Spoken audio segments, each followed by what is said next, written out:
Right, so this is my tutorial about how to save your Canvas courses for next year as best as I can remember because we only do this once a year.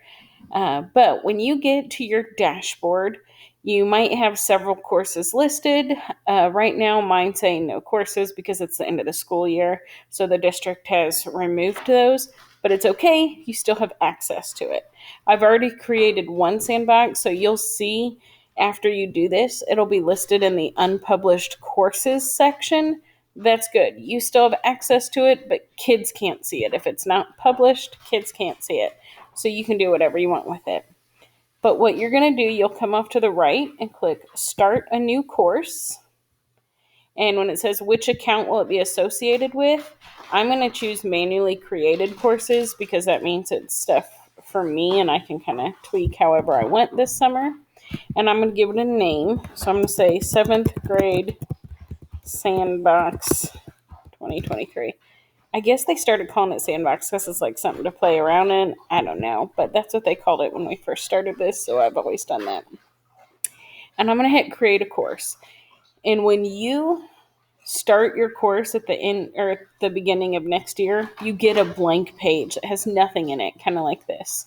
So this is your chance to bring it all in. I have it set with restrict students from viewing the course, but they're never going to see this, so it doesn't matter. But you'll come off on this side section where you have all these links, and I always say import course content. And when you click that, it's going to ask you, what do you want to do? What kind of content type? You could do copy a Canvas course. That's what we are going to do.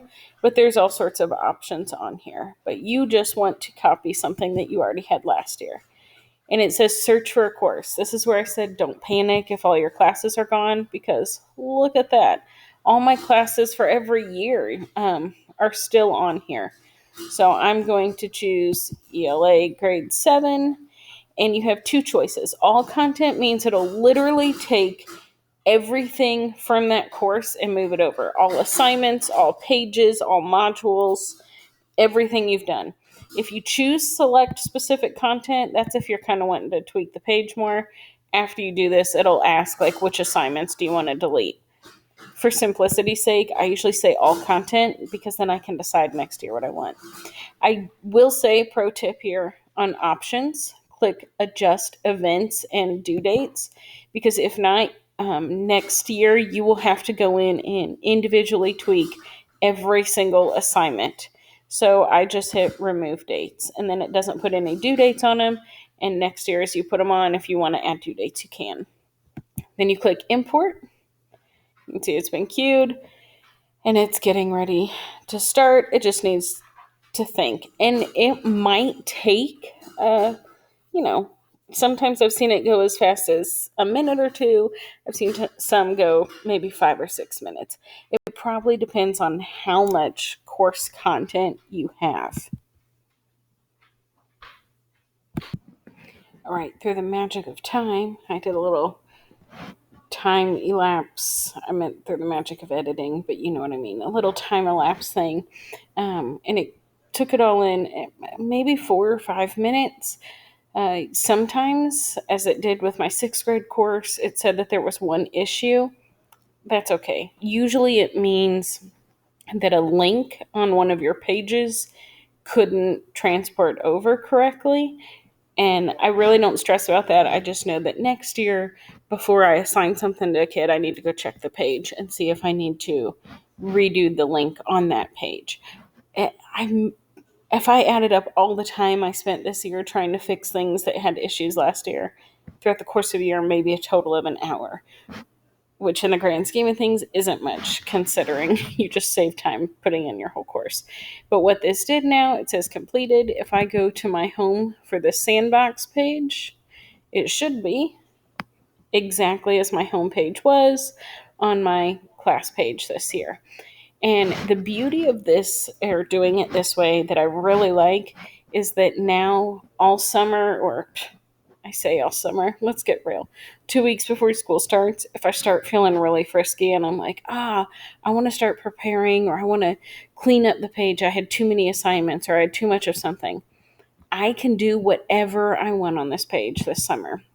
I can come over to pages, view all pages. You'll see it brought in everything I made, all my pages all year, all these chapters that we read, whatever it might be.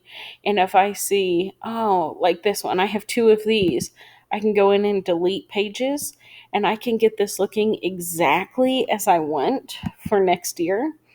And then next year, come August, when the county has put out our pages on the Canvas thing and we have all of our courses listed up here, and you're given that blank page and you have no idea what to do, when you click on that course, I'll do a practice one here, but we're not really going to do it.